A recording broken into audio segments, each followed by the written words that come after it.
റോക്കറ്റിൻ്റെ വിവിധ ഘട്ടങ്ങളിലേക്ക് ഒരു ഉയർന്ന റോക്കറ്റ് ശേഷിയുള്ള ഘട്ടങ്ങളിലേക്ക് പതുക്കെ വരുന്നു.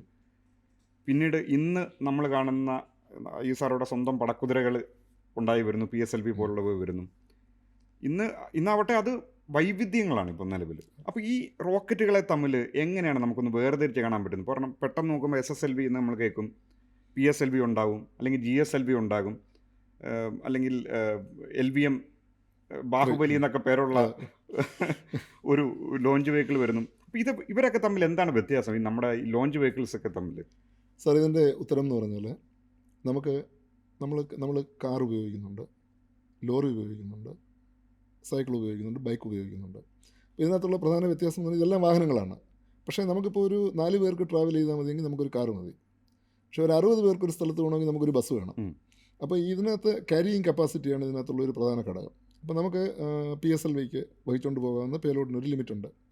അതിനെക്കാട്ടിൽ കൂടുതൽ പേലോഡ് കൊണ്ടുപോകേണ്ട ഒരു ആപ്ലിക്കേഷൻ വന്നു കഴിഞ്ഞാൽ അതിനെക്കാട്ടിൽ ശക്തിയുള്ള റോക്കറ്റ് വേണം. അപ്പോൾ നമ്മളിവിടെ നോക്കിക്കഴിഞ്ഞാൽ PSLV എന്ന് പറഞ്ഞാൽ PSLV നമ്മൾ ആദ്യത്തെ നമ്മുടെ SLV എടുക്കുക.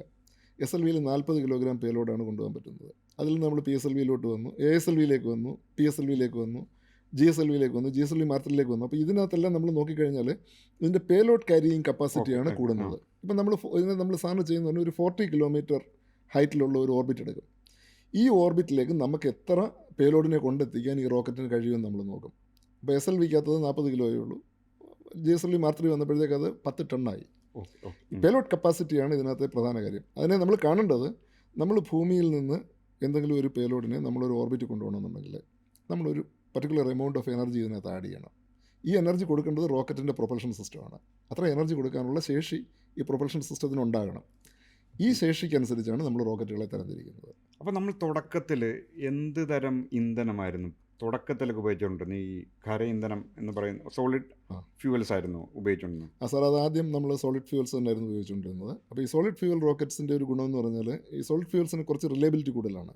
കാരണം അധികം മൂവിങ് പാർട്സ് ഒന്നുമില്ല. ഇപ്പോൾ ലിക്വിഡ് ഫ്യൂവൽ ആണെങ്കിൽ അതിനകത്ത് പമ്പുകൾ വരും, അങ്ങനെയുള്ള പല കാര്യങ്ങളും വരും. സോളിഡ് മോട്ടറുകൾ അങ്ങനെയല്ല. അത് നമ്മൾ കാസ്റ്റ് ചെയ്ത് വെച്ച് കഴിഞ്ഞാൽ, ഫയർ ചെയ്ത് കഴിഞ്ഞാൽ അത് പോകും. അങ്ങനെയുള്ള ഒരു ഇതാണ് അതിനുള്ളത്.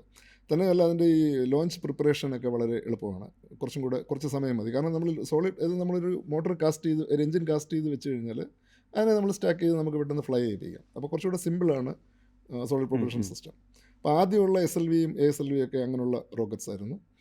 PSLV ഒക്കെ വന്നപ്പോഴത്തേക്ക് PSLVയുടെ ഫസ്റ്റ് സ്റ്റേജിലൊക്കെ നമ്മൾ സോളിഡ് ബൂസ്റ്റർ ഉപയോഗിച്ച് തുടങ്ങി. പിന്നെ നമ്മളങ്ങോട്ട് പോകുമ്പോൾ second stage liquid, third stage solid, fourth stage liquid, അങ്ങനെയാണ് PSLVയുടെ ഒരു കോൺഫിഗറേഷൻ. GSLVയിൽ ക്രയോജനിക് സ്റ്റേജൊക്കെ വന്നു. അപ്പോൾ ഇങ്ങനെയുള്ള വ്യത്യാസങ്ങൾ വരും. പക്ഷേ പ്രൊപ്പൽഷൻ സിസ്റ്റത്തിലുള്ള വ്യത്യാസം പ്രധാനമായിട്ട് നമ്മൾ കൊടുക്കുന്നതെന്ന് പറഞ്ഞാൽ പേലോഡ് കപ്പാസിറ്റി കൂട്ടാനാണ്. ഉദാഹരണത്തിന് ഇപ്പോൾ എല്ലാവരുടെയും എത്ര വലുപ്പമുള്ള സാറ്റലൈറ്റ് ബഹിരാകാശത്തിൽ കൊണ്ടുപോകേണ്ട വാഹനമാണെങ്കിൽ ശരി, അതിൻ്റെ ഒന്നാം സ്റ്റേജ് എപ്പോഴും സോളിഡ് ആയിരിക്കും, അതോ എങ്ങനെയായിരിക്കും അതിൻ്റെ ഒരു? അങ്ങനെ നിർബന്ധമൊന്നുമില്ല. അത് ലിക്വിഡ് വേണമെങ്കിലും ആകാം, എന്ത് വേണമെങ്കിലും ചെയ്യാം. പക്ഷേ പണ്ട് നമ്മുടെ എല്ലാ റോക്കറ്റുകളിലും ഫസ്റ്റ് സ്റ്റേജിൽ എപ്പോഴും ഒരു സോളിഡ് ബൂസ്റ്റർ കാണാം. കാരണം സോളിഡ് സ്റ്റേജിന് വളരെ ഹൈ ത്രസ്റ്റ് കൊടുക്കാനുള്ള കപ്പാസിറ്റി ഉണ്ട്. അപ്പോൾ അതും അതിൻ്റെ കൂടെ ലിക്വിഡ് സ്ട്രാപ്പോൺസ് എന്ന് പറഞ്ഞാൽ ചുറ്റുമിരിക്കുന്ന ചെറിയ റോക്കറ്റ്സ്, ബൂസ്റ്റർ എന്നൊക്കെ പറയുന്ന നടുക്കൊരു കോറ് കാണും, അതിൻ്റെ ചുറ്റും സ്ട്രാപ്പോൺസ് കാണും. ഇപ്പോൾ PSLVയിൽ ഒറിജിനൽ PSLVയിൽ 6 സ്ട്രാപ്പോൺസ് ആയിരുന്നു ഉണ്ടായിരുന്നത്.